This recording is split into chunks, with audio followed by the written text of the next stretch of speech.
얘는 이제 예술지문. 빈센트 반 고흐가 동생 테오한테 쓴 편지입니다.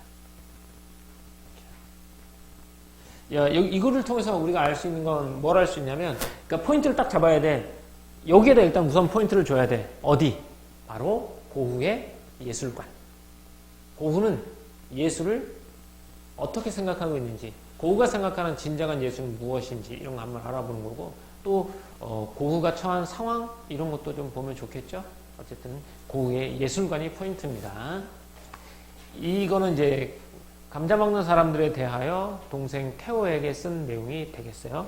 자, 가보자. 테오야. 이 사람이 고흐의 후견인이라고, 거의 뭐 후견인이고, 테오가 없었다면 고흐의 그림을 우리가 보지 못했을 수도 있다. 그만큼 그림 판매상으로 있으면서 고흐의 그림을 전적으로 지원해준 사람이 이 동생이고요. 이 편지가 꽤 많아요. 편지가 진짜 많아요. 그 편지 중에 일부입니다. 테오야, 고흐의 동생이고 편지의 수신인이 되겠습니다. 테오에게 쓰는 편지죠. 네 생일에 건강과 마음의 평화를 얻기를 바라며 따뜻한 소망을 빌어본다. 동생이 이제 생일 그 즈음인 것 같아요. 그래서 동생에 대해서 안부 인사를 하게 되는 거죠.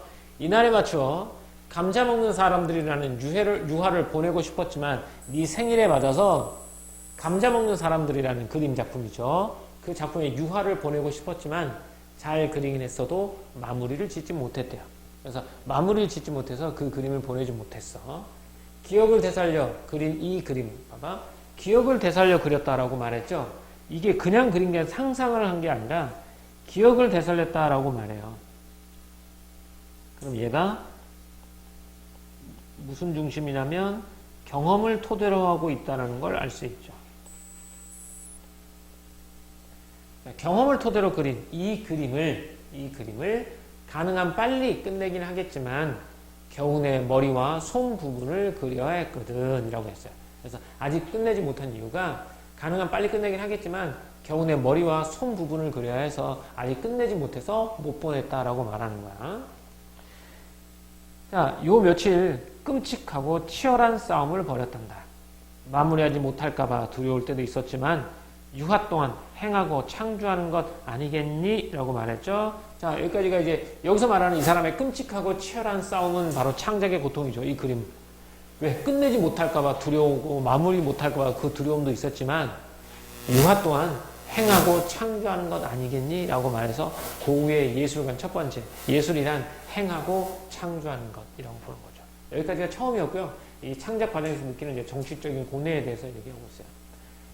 아까 이기초 선생님이 이 글에서 중요한 포인트는 고흐의 예술관이 제일 중요한 포인트라고. 그래서 첫 번째 고흐 예술관 바로 행하고 창조하는 것. 이게 예술은 행하고 새롭게 만들어내는 것. 이라고 하는 거죠. 이게 예술관 첫 번째였습니다. 이건 이제 창작 과정에서 느끼는 정치적 고뇌가 나오는구나. 감자 먹는 사람들은 여기까지 한번 볼게요. 한 문단씩 가보자. 감자 먹는 사람들은 틀림없이 금빛 틀에 끼우면 좋을 그림이야. 그러니까 표구 있죠. 액자 표구를 금빛으로 하는 게 좋을 거야 라고 말해. 그 이유가 나옵니다. 뒤에. 잘 익은 밀밭에 짙은 음영 같은 벽지로 도배한 벽에 걸어도 좋을 거야. 어쨌든 금빛 틀에 끼우면 좋을 거야. 어쨌든 이런 식으로 돋보여야만 해. 어두운 배경, 특히 우중충한 배경은 적절하지 않을 거야. 그러니까 겉에 틀이 금빛으로 반짝이는 틀에다 끼워야 돼. 어중충하고 우중충하고 어두운 배경은 적절하지 않아. 안 돼. 왜냐하면 몹시 어두컴컴한 실내를 들여다본 것이기 때문이야 라는 거야. 그 그림 속에 있는 풍경이, 너네도 감자 먹는 사람들 그림 봤죠? 그건 어두움하고 있는 창문을 통해서 어두운 실내를 이렇게 어둡고 우중충한 배경을 들여다본 것이야. 그래서 주변은 금빛으로 해주는 게 좋을 거야 라고 말해. 실제로 그것은 마치 금빛 테두리에 둘러싸여 있는 듯 했어. 왜냐하면 화덕과 하얀 회벽 앞에서 타오르는 불빛이 관객에게 바짝 다가와 있는 셈이니까 화덕에 있는 불빛이 막 비추니까 관객에게 다가와 있는 느낌인 거야. 그래서 테두리는 금색으로 되어 있어야 해. 그런 불빛은 그림 바깥쪽에 있지만 원래는 모든 사람의 뒤편에서 비추게 있거든. 그래서 모든 사람의 뒤편에서 붙이고 있어. 그래서 금빛 테두리를 둘러싸여 있어야 한단 말이야. 그렇기 때문에 금빛 틀에 끼우면 좋을 그림이야. 그러니까 이 굳이 금빛 틀에 비추하는 이유를 따지자면 몹시 어두컴컴한 실내를 들여다본 것이기 때문에 그렇고, 또는 원래는 모든 사람이 딥했을 때 금빛이 비추고 있으니까 그래. 알겠죠? 그래서 이거는 이제 금빛 틀에 끼워라 라고 말하는 거야. 우중충하고 어두운 실내를 엿보는 기분이기 때문에 이렇게, 그리고 돋보여야 되기 때문에 그래.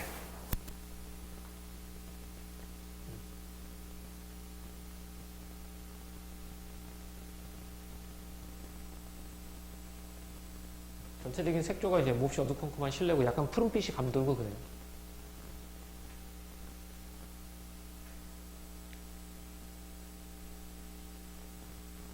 다음 거.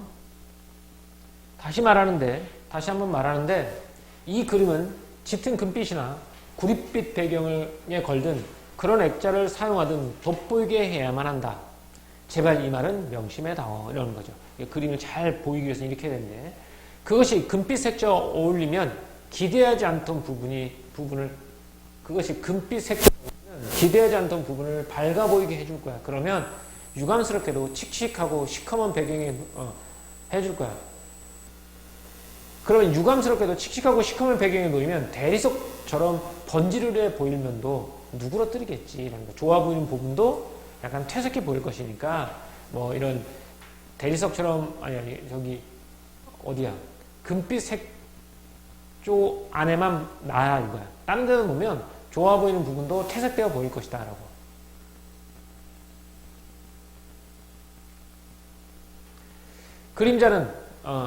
그림자는 파란 색조로 그렸기 때문에 금색은 이것을 돋보이게 해 라는 거야. 그림의 그림자가 약간 파란 빛깔을 띠고 있어요. 전체적인 색조가 그래요. 어둡고요, 또 파란색 그림자를 가지고 있어요. 그래서 금빛을 끼우면 몰래 엿보는 느낌도 보겠지만 얘를 또 돋보이게 할 수도 있어요.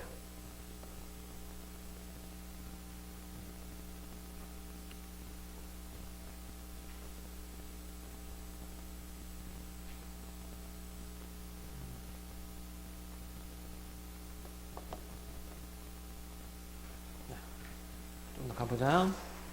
자, 그림 중간 1, 여기까지가 중간 1이고요. 그림을 금빛 테두리로 해야 되는 이유가 여기 나와 있어요. 자, 가볼까? 다시 정리 한번 해볼게요.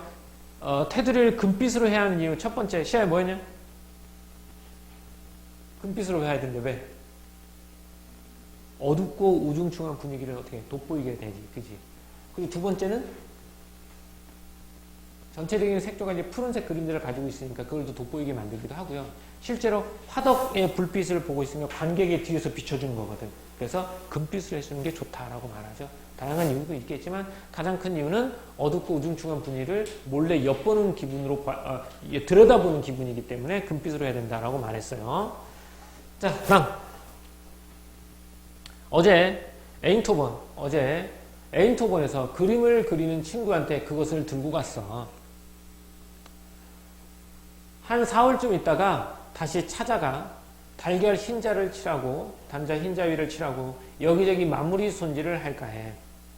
채색 기법을 배우는데 열심인 이 친구는, 에인토번에서 그림 그린 친구는 이 그림을 특별하게 여기더구나.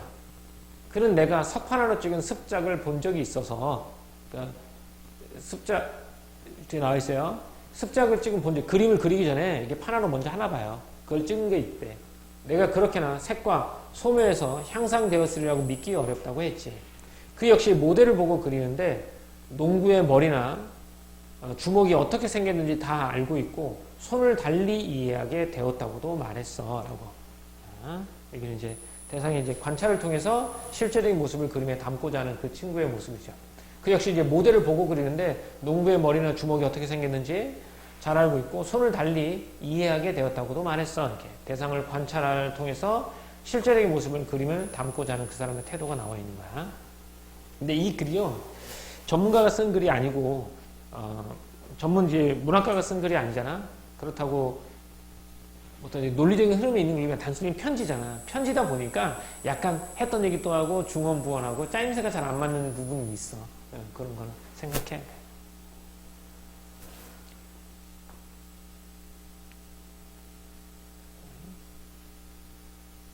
그러니까 여기 있는 내용은 작품 전체의 내용하고는 별로 그렇게 중요하지 않은 내용이거든.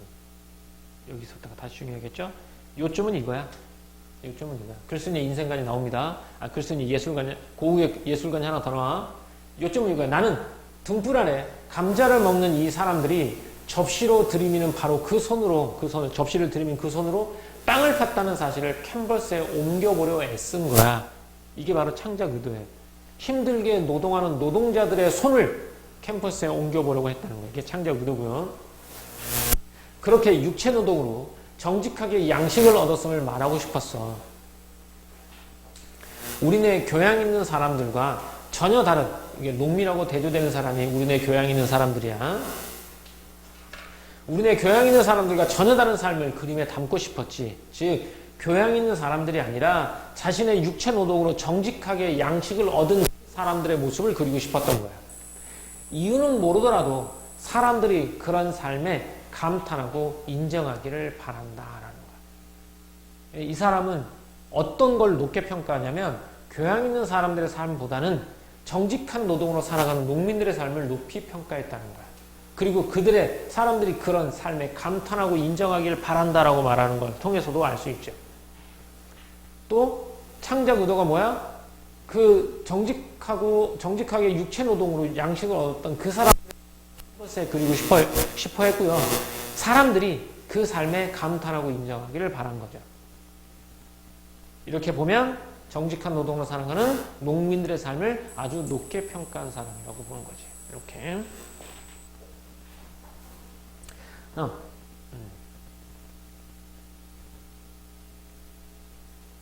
개인적으로 나는 농민을 관리에 따라 부드럽게, 요거는 있잖아. 그 당시의 그림 화풍이야. 그 당시의 그림 화풍은 농민들을 관리에 따라 부드럽게 그리는 거야. 관리. 그 당시 사람들은 이렇게 그렸대, 농부를. 근데 나는, 고흐는 농민을 관리에 따라 부드럽게 그리기보다는 투박한 모습 그대로 그린 편이 더 낫다는 결론을 지게 했어. 그래서 그 당시에 그림 관리에 따르지 않고 있는 그대로 투박하게 그려낸 거야. 이게 고흐의 예술이죠. 낫다는 결론을 굳히게 되었지. 날씨와 풍광에 세기발의 미묘한 모습을 띠게 된 누더기에 꾀재재한 파란 치마와 조끼를 걸친 시골 처녀 이거야. 그래서 농민의 실제 모습이 반영되지 않은 관리에 따라 부드럽게 그린 그림보다는 자연스러운 삶의 흔적이 나타나는 본질적인 모습을 그리고 싶었던 거지. 그래서 이 두 개가 서로 어떤 모습이야? 대조되는 모습을 가지고 있는 거야. 이렇게. 그 당시에 관례는 이랬는데 나는 사실적이고 있는 그대로 모습을 그리고 싶었어. 이렇게. 도시 숙녀보다 더 좋아 보이거든. 하지만 숙녀처럼 차려입는다면 이거 뭐니? 관례에 따라 그린다면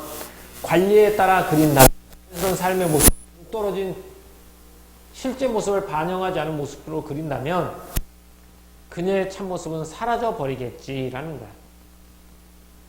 작업복을 입고 들에 나오는 농부는 신사의 외투 같은 것 거치고 주일에 교회에 가는 거 좋아요. 즉 꾸며진 모습보다는 본연의 모습 이렇게 그린다는 거예요. 그 당시에는 농부를 그리더라도 치열하게 농사짓고 힘들게 사는 모습보다는 주말을 여유롭게 즐기는 관례에 따라 부드럽게 그리는 모습이 더 많았나 봐. 이 사람은 있는 그대로의 모습을 그리는 것이 훨씬 더 좋다라고 말하는 사람.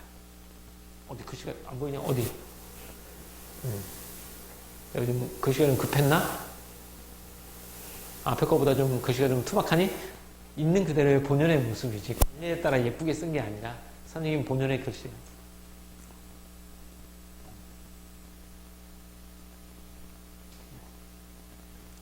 여기까지만 읽어봐도 대충 이제 고흐의 예술관 두 번째 게 나오죠? 고흐의 예술관. 관례에 따라 부드럽게 그린 것보다는 어떻게 그리는 걸 더 좋아했다? 있는 그대로 투박하고 솔직하게 그리는 그림을 더 좋아했다. 이게 보게 되겠죠. 예, 본연의 모습을 그리는 거야. 꾸며진 모습보다는.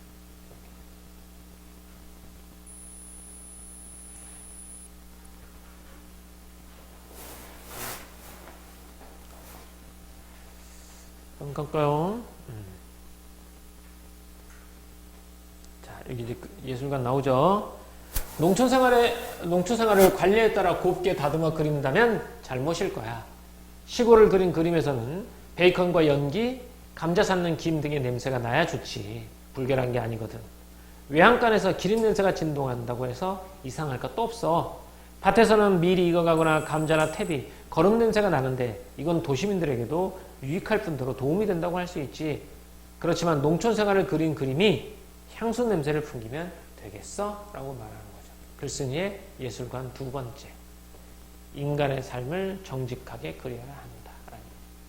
이게 글쓴이 예술관 두 번째입니다. 글쓴이 예술관 첫 번째는 예술은 행하고 행동하는 것. 이렇게 나와 있죠.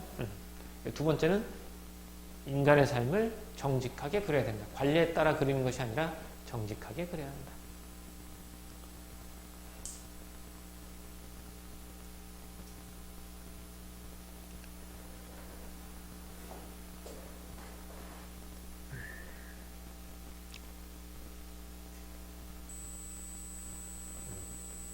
됐어요? 이게 예술관 두 번째입니다. 자, 여기 앞에 거 다시 정리 살짝만 하고 넘어갈까요? 감자 먹는 사람들의 창작과정이 된 고급 예술관 가볼까? 기억을 되살려 그린 이 그림이라고 해서 경험을 바탕으로 했다는 거. 유화 또한 행하고 창조하는 것이라고 했죠?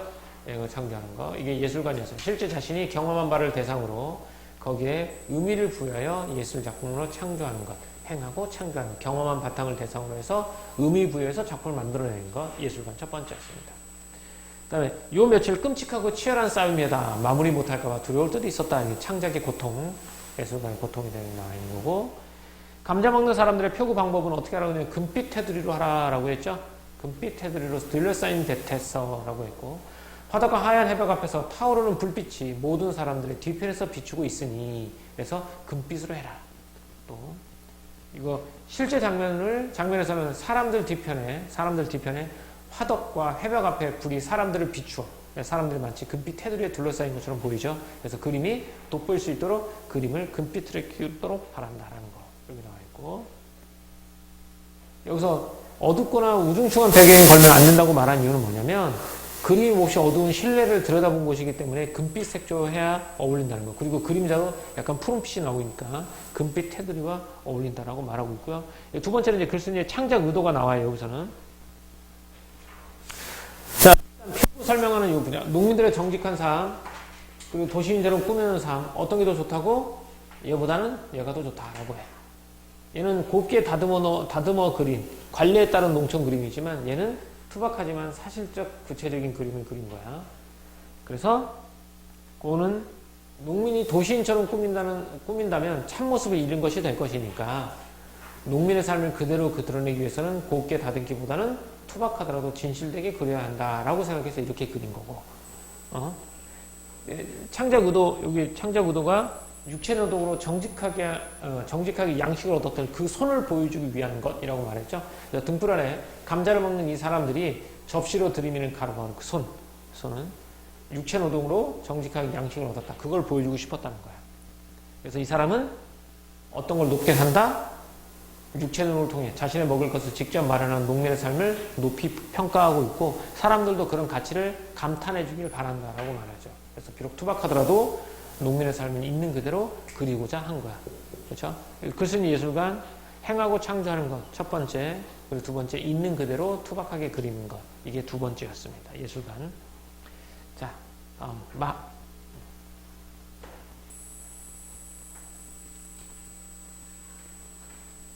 여기서도 아까 했지만 이 글이 전문가가 쓴 글이 아니기 때문에 중원본하고 앞에서 한 얘기 또 나오고 해요. 여기도 마찬가지입니다. 이 그림에 네 마음에 드는 구석이 있을까 무척 궁금하구나. 그러길 바란다. 포르티시의 그림 판매상이에요. 포르티시가 내 작품을 다룰 거라고 말했다는 사실만으로도 기쁘다.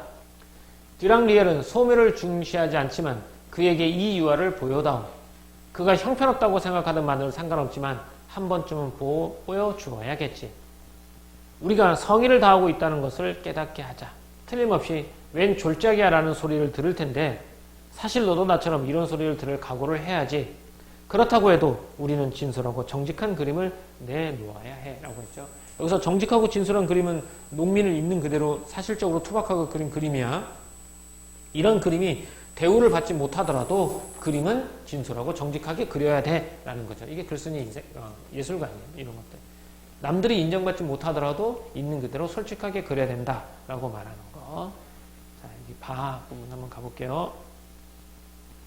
유난히 글씨가 좀 날아가는 것 같냐? 써봐.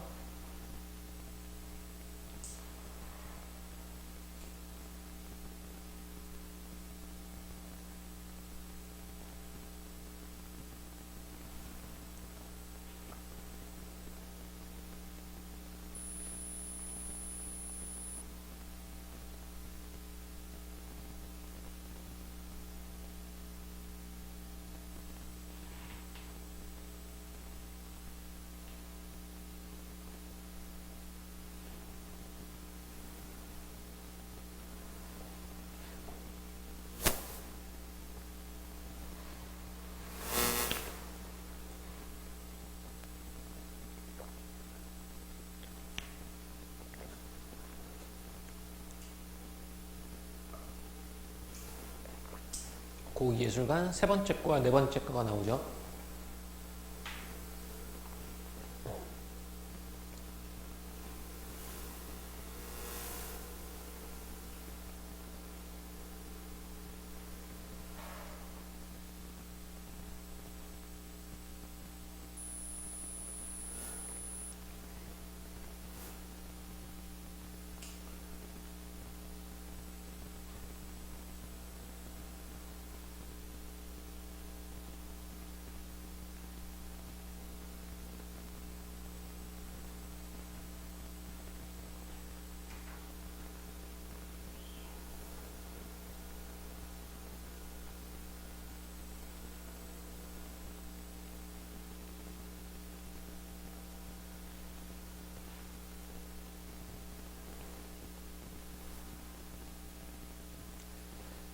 자, 농촌 생활을 그린다는 것은 만만치가 않아. 또 예술과 삶을 진지하게 생각하는 사람들에게 진지한 반성을 불러일으킨 그림을 그리려 애쓰지 않았다면 한 인간으로서 자신을 비판해야겠지라고 했어.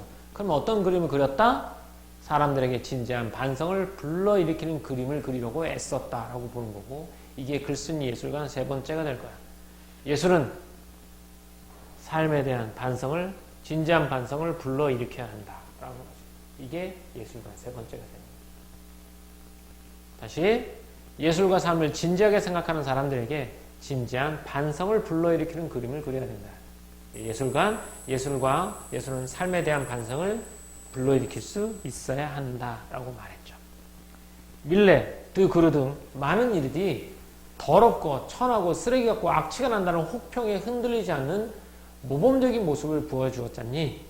흔들리는 사람이 된다면 수치스럽겠지라고 했죠. 그러니까 주변에 혹평을 듣더라도 주위의 혹평, 평가에 흔들리지 않고 자신의 굳게 지켜나가야 되겠다라고 말하는 거야. 이 얘기가 왜 나오냐면, 앞에 그 사람들한테 그림을 보여주면 어떤 평을 받을 거라고 했냐면, 여기가 아닌가? 졸작이야, 이런 얘기 나올 거야. 웬 졸작이야? 라는 소리를 들었잖아. 들을 수도 있어. 그래도 나는 우리 진솔하고 정직한 그림을 그려야 해 라고 말하면서 그 위에 이런 거죠. 그런 소리에 흔들린다면 수치스럽겠지. 나는 그런 평가에 흔들리지 않고 자신만의 예술관을 그려나가겠다라고 말하는 거고, 사람들로 하여금 반성을 불러일으킬 수 있는 그림도 그려야 되겠다 이렇게 말하는 거죠. 자, 4 가볼까요? 4. 지금의 화가들의 모습은이라고 했죠. 요즘의 화가들의 모습이야. 지금의 화가들의 모습은 도움이 안 돼. 나는 번번이 농부들이 또 다른 세상에 살고 있다고 생각해. 많은 점에서 교양 있는 세계보다 훨씬 더 나은 세상 말이야. 무엇 때문에 그들이 예술이나 여타 많은 것을 알아야 하겠니? 라고 말해. 즉, 이 말은 지금의 화가들의 모습은 도움이 안 된다고. 그들의 화가들은 관례에 따라 그림을 그리잖아. 도시 사람들의 취향에 맞게 농부를 그린단 말이야. 근데 나는 그들이 또 다른 세계에 살고 싶다고 생각해. 정직하고 진실된 삶의 세상에 살고 있어. 그러니까 이 교양 있는 세계보다 훨씬 더 나은 세상이란 말이야. 이런 세상에 살고 있는 사람들이 굳이 다른 것을 알 필요가 있겠니? 라고 말하는 거야. 그래서 진솔한 삶의 모습이 곧 예술이라고 생각하는 거지. 이런 사람들의 삶의 모습이 곧 예술이야. 그러니까 이들이 곧 예술에 대해서 알아야 되겠니? 이 삶이 곧 예술인데? 라고 말하는 거야. 그래서 지금의 화가의 모습은 이제 도움이 안 된다는 거지. 나는 번번이 농부들의 또 다른 세상에 살고 있다고 생각해. 어떤 세상? 정직하고 진실된 삶의 세상에. 많은 점에서 교양 있는 세계보다 훨씬 더 나은 세상이야. 무엇 때문에 그들이 예술이나 여타 많은 것을 알아야 하겠니? 그들의 삶이 곧 예술인데 이렇게.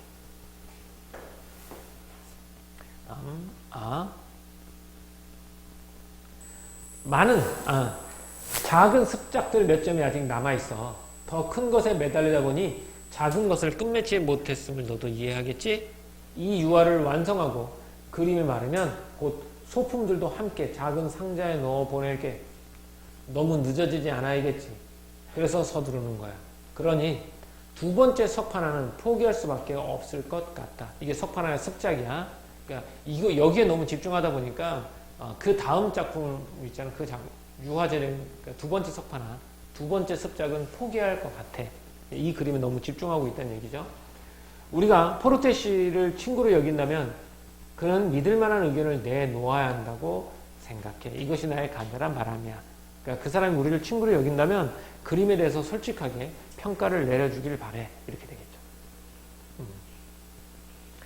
그 그림의 객관적인 평가를 내려주길 바래. 자, 이 그림에 너무 몰두하다 보니 이상한 것을 거의 잊었어. 이것도 신경을 써야 하는데 말이야. 걱정이 적지 않지만 이 분야의 화가들, 농촌의 삶을, 농민의 삶을 사실적으로 진실대로 그린 사람들, 화가들은 신경 쓸 일이 너무 많아서 그들보다 내가 조금이라도 안락한 생활을 할 수 있기를 바라지도 않아. 그런데도 그들이 그림을 그려나가고 있으니 나 또한 물질적 어려움에 주춤하기도 하겠지만 그것에 무너져 파묻혀 있을 수 없을 거야. 그런 꼴이지 라는 거죠. 가난에 좌절하지 않겠다. 그 예술관 다섯 번째, 가난에 좌절하지 않겠다라는 거죠. 아마 이 농촌 그림 있지, 이런 사실적으로 진솔된 그림을 그리는 사람들이 꽤 많은가 봐. 근데 그들이 다 평탄치 않은 삶을 살고 있는 것 같아. 나도 그들보다 더 안락한 생활을 원하지 않아. 그런데도 그들이 그림을 나가고 있으니 나 또한 물질적 어려움에 주춤하겠지만 그것에 무너져 파묻혀 있을 수는 없을 거야 라는 거지. 진실된 그리는 사람들이 나보다도 힘들게 살아가고 있으니 나 또한 물질적 어려움에 주춤하기도 하겠지만 그것에 무너져 파묻혀 있지는 않을 거야. 이렇게.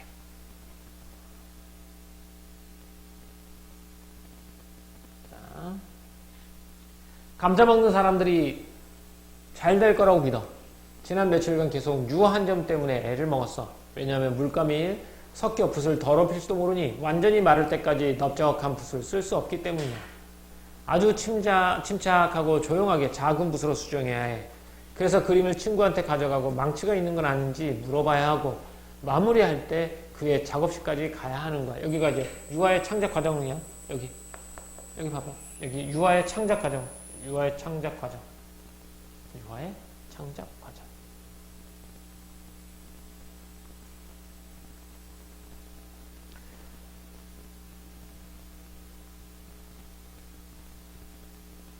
너도 이 작품에서 독창성을 볼 수 있을 거야.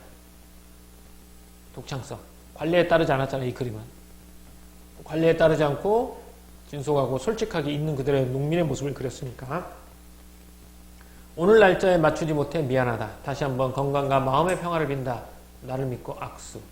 언제나 너의 빈센트. 하면서 끝맺을 하면서 이 소설이 끝났습니다. 자, 앞으로 넘어가서 글쓴 예술관 한 번만 더 볼게요.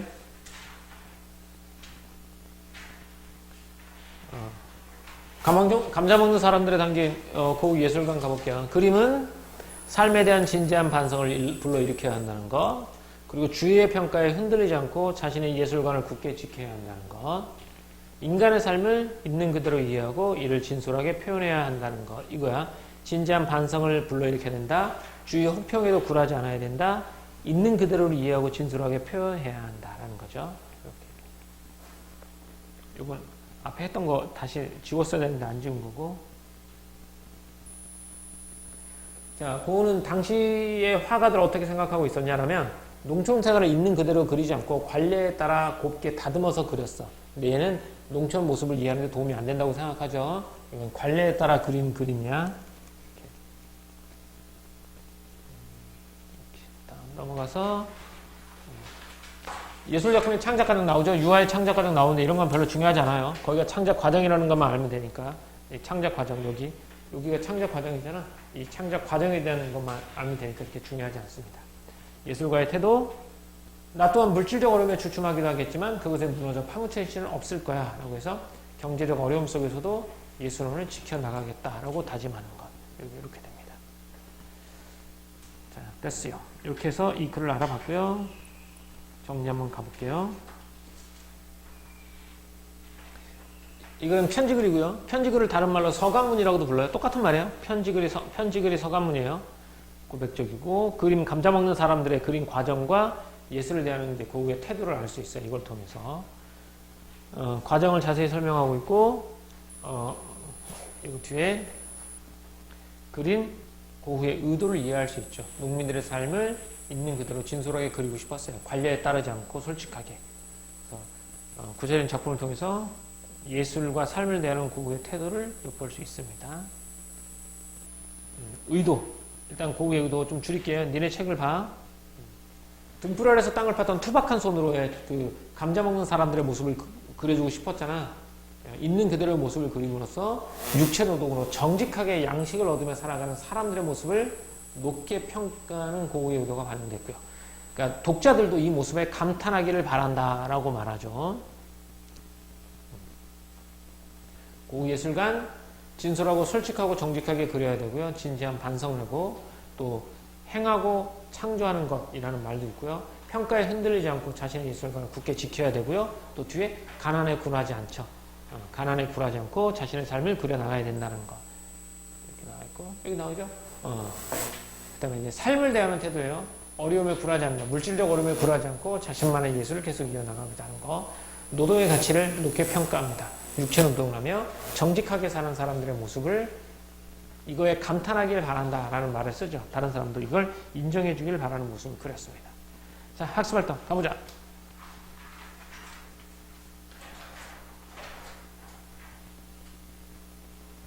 이 편지를 쓴 목적이 뭐냐? 첫 번째, 얘는 황금색 틀에다 껴라. 그래야지 돋보여라. 액자를 표구를 설명하기 위해서 첫 번째. 두 번째, 그림이 생각보다 어려워졌죠. 그래서 내가 이 그림을 그렸을 때 과정에서 겪었던 것 설명해 주고요. 이 그림이 잘 됐으면 좋겠다라는 생각을 합니다. 이렇게 쓴 거고, 이 그림 나와 있는데 이 화면으로 보니까 그림이 잘 안 보이죠? 여기, 진짜 안 보여. 하나도 안 보여. 여기 투박한 손, 투박한 손. 그렇죠? 이거 황금빛 액자로 했으면 좋겠다는 생각하고. 자, 이 그림을 통해 한번 보자. 그림 속 등장하는 사람들은 어떤 일을 했을까요? 라고 했죠. 육체 노동하는 농부들이죠. 그죠? 거기 하이라이트 해주세요. 여기. 이거에 대한 답이 이거잖아요. 육체 노동을 하는 농부들로 직접 땅을 파고 목축을 뿌려 양식을 거두는 일을 했을 것이다 라고. 고흐가 그림을 금색으로 해달라는 이유는 뭐였을까요? 라고 나왔죠. 이렇게 그림의 배경이 어두운 색이므로 그림을 준 액자의 틀이 밝은 색이어야지 그림의 특징이 더 잘 드러나기 때문이다 라고 말했고, 여기서 이런 거죠. 인물의 투박한 손을 통해 표현하고 싶었던 건 뭐다? 육체 노동으로 정직하게 양식을 얻으며 사는 농민의 삶을 꾸밈 없이 사실적으로 표현하려고 했다. 이렇게 되는 거죠. 이런 것들. 그러니까 보통 요번에도 서술형 없지.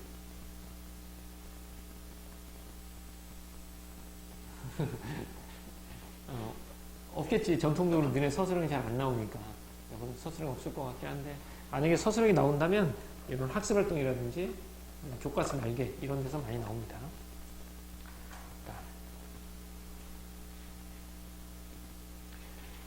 고흐는 편지에서 교양 있는 사람들을 그리는 일과 육체 노동을 하는 사람들을 그리는 그림을 대비했죠.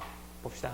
교양 있는 사람들의 삶, 관례에 따라 부드럽게 그리고 향수 냄새가 나고 도시 숙녀, 외투를 거치고 교회 가는 농부의 모습을 그리지만, 진실되고 사실적인 그림을 그리는 사람들은 어떻게 한다? 투박한 모습 있는 그대를 그리고요. 베이컨과 연기, 감자, 삶김, 감자나 퇴비, 거름 냄새, 시골 처녀, 작업복을 입고 들에 나온 농부, 이렇게 두 개를 대비해서 이쪽에 있는 삶의 맛을 더 높게 평가하고 있습니다.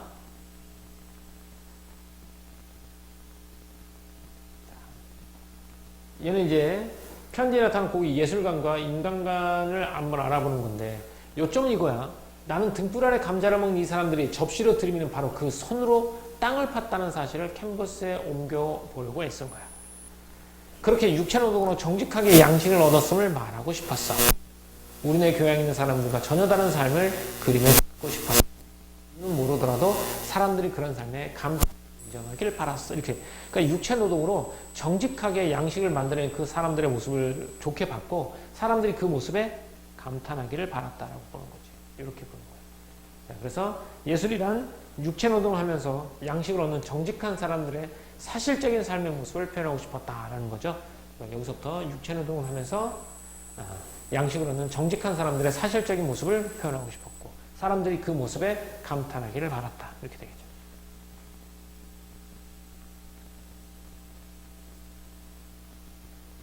자, 보기는 고우의 삶에 관한 설명이다. 보기를 참고해 이 편지의 삶의 문제에 대한 고우의 태도가 잘 드러난 부분을 찾아보자라고 했는데 보기 박스 안 보더라도 이 사람의 삶에 대한 태도 나와 있죠. 힘들게 살았잖아. 그래서 걱정은 적지 않지만 봐. 이 분야의 화가들 아까 농부의 그림을 그리는 사람들이겠죠.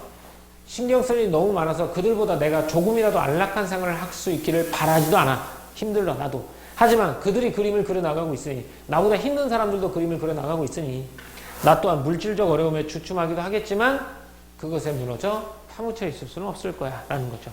그러니까 가난 속에서도 힘들지만 자신의 예술을 지켜나가겠다라는 삶에 대한 태도가 나와 있겠죠. 얘는 됐고요. 파레토의 법칙 2대8 신자유주의 얘도 안 했죠? 세연이 이거 했니? 시연 이거 안 했지? 오케이. 영화 여기도 넘어가게 되겠습니다. 여기 한번 채워볼까요? 여기 한번 쭉 채워보세요.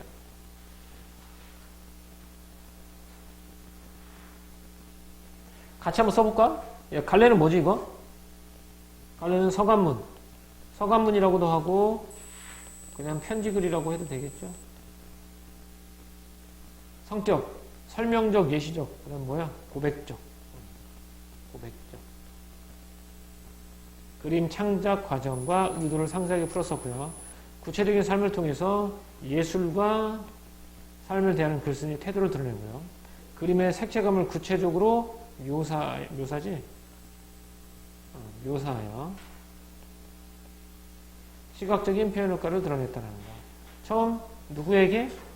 테오에게 아니면 또는 동생에게 전하는 인사가 되겠고 어두운 등불 안에 투박한 손으로 감자 먹는 사람들의 손을 그려 의도가 나와 있고 예술 표현 태도가 나오겠고 이건 땅땅땅땅 이런 거 어떻게 찾아? 물질적 어려움, 물질적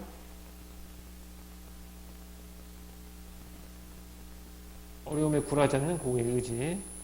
글쓴이가 감자 먹는 사람들을 금빛 틀이나 구릿빛 배경에 걸어야 한다고 한 것은 그림을 고급스럽게 보이는 목적이 아니죠. 돋보이게 하려는 거죠. 글쓴이는 농촌 생활을 있는 그대로 그리지 않고 곱게 다듬어 그리는 당시의 화가들의 태도를 비판하고 있습니다. 글쓴이는 예술이 인간의 반성을 불러일으키는 역할을 해야 한다고 생각하는 거 맞고요. 물질적 어려움에 굴하지 않겠다는 의지도 드러내고 있습니다. 그렇죠. 이렇게. 자, 이렇게 해서 두 개를 한번 해봤는데요. 여기 뒤에도 빈칸이 있어요. 여기 뒤에도 빈칸이 있어. 이 빈칸 한번, 빈칸으로 되어 있지, 너네 책에? 빈칸 한번 채워보도록 하세요. 빈칸 한번 채워보도록 하세요. 이거. 빈칸 채워봐, 지금. 그래서, 일단 오늘 진도는 여기까지 나갈 거고요. 일단 요거 채워보고, 선생님이 클리닉지랑 이런 거 줄 거예요. 이렇게. 촬영은 여기까지.